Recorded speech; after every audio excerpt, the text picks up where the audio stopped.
এই রান্নাটা আমার দিদার হাতের অনেক দিনের পুরনো একটা রান্না, যেটা খেতে গরম ভাতের সাথে অসাধারণ লাগে। আর এই রান্নাটা পুরোটাই করা হবে হচ্ছে টাকি মাছ দিয়ে। টাকি মাছ দিয়ে এই রান্নাটা করতে হবে। আর এটা দিয়ে এই রেসিপিটা করতে হলে টাকি মাছই লাগবে। আর প্রথমেই আমি বাজার থেকে টাটকা টাকি মাছ কিনে এনেছি। আর এটা কাটারও একটা পদ্ধতি আছে, সেটা হচ্ছে মাঝখানে কাটাটা ছাড়িয়ে নিতে হবে। আমি যেরকম করে কাটছি আপনারাও সেরকম করে কেটে নেবেন, তাহলে দেখবেন একদম সহজভাবে কাটতে পারবেন। মাঝখানে এরকম মাছটা ধরে তারপর ভিতরে জাস্ট এক হাত দিয়ে কাটাটা ছাড়িয়ে নেব, ঠিক এরকম হবে। আর এখন লবণ দিয়ে ভালো করে মাছটা ধুয়ে নেব। আর ধুয়ে নেওয়ার পরে এদিকে নিয়েছি হচ্ছে আদা, পেঁয়াজ, তারপর টমেটো, তারপর কালো সরিষা, সাদা সরিষা আর কাঁচা লঙ্কা। এখন মাছটা আমি হলুদ লবণ দিয়ে একটু মাখিয়ে নেব।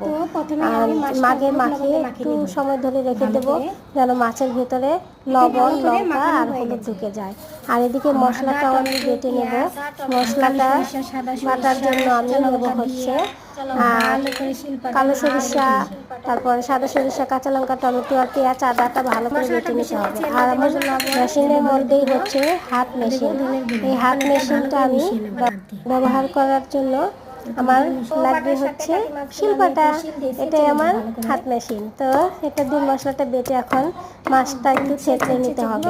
তাকে মাছটা ভালো করে থেতলে নিয়ে তারপরে সেই বাটা মশলাটা ভেতরে দিয়ে টাকি মাছটা জাস্ট বন্ধ করে দিতে হবে। আর এই সবগুলো টাকি মাছে আমি ফুল ভরে নিয়েছি। এখন যেন তেলের উপর দিলে মশলাটা না বের হয়ে যায়, তার জন্য একটু ময়দা জল দিয়ে গুলে ভিতরের পুরটা ঢেকে দিচ্ছি। আর এভাবে ঢেকে দেওয়ার পরে বেশ খানিকটা সরিষার তেল গরম করে নিয়ে সরিষার তেলের উপরে ভেজে নিতে হবে। গ্যাসের ফ্লেম লোতে রেখে ভেজে নিতে হবে। আর এটা দিয়ে গরম ভাতের থালা ভাত খেয়ে নিতে পারবেন, কারণ এই রেসিপিটা এতই মজার হয়, খেতে অসাধারণ লাগে। আর দেখতেই পাচ্ছেন কতটা লোভনীয় হয়েছে। এটা দেখতে যতটা লোভনীয় হয়েছে, খেতে তার চেয়ে বেশি মজা হয়েছিল।